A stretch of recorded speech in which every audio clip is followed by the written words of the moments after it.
par pitié, n'enlevez pas de l'argent dans un programme qui existe depuis 22 ans au Québec et qui permet aux enfants d'avoir, on l'espère, la piqûre de la culture québécoise. On n'arrête pas de dire que les jeunes sont trop souvent sur YouTube ou Netflix et qu'ils s'intéressent trop peu à la culture québécoise. Un rapport de la vérificatrice générale nous apprenait que le gouvernement de la CAQ comptait sabrer dans le programme de la culture à l'école. Et c'est cette décision qui a motivé Québec solidaire à déposer une pétition à l'Assemblée nationale.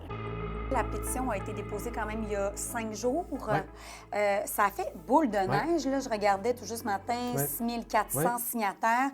Est-ce que vous attendiez quand même à une réponse aussi forte, aussi éloquente de la part des Québécois? Ouais. C'est très rare qu'une pétition sur le site de l'Assemblée nationale récolte autant de signatures en aussi peu de temps.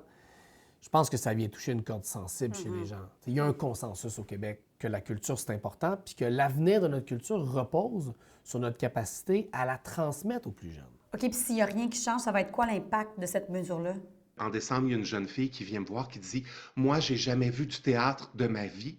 C'est comme si c'était un film vivant. » Je dis, ben, c'est exactement ça, mademoiselle. On appelle ça des arts vivants.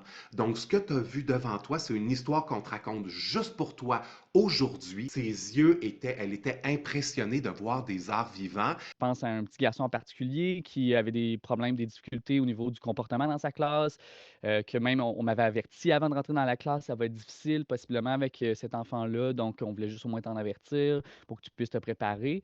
Et finalement, c'était un des élèves qui a été le plus, avec la meilleure participation en classe, qui a rayonné, qui était super content d'aller à l'avant et que là, il devenait comme un espèce de leader positif dans sa classe. Donc, C'est une rencontre qui a un effet bénéfique à très long terme parce qu'on fait lire, on fait découvrir, puis parfois on va même créer des artistes.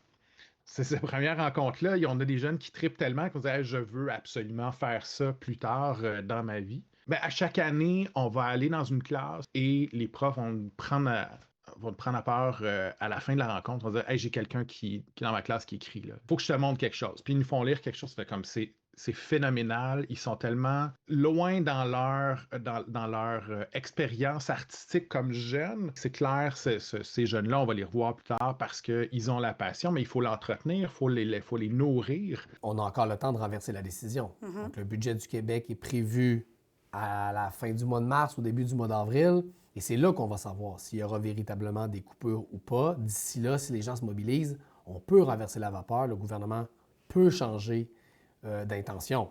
À Montréal, Marie Cassimard pour Nouveau Info.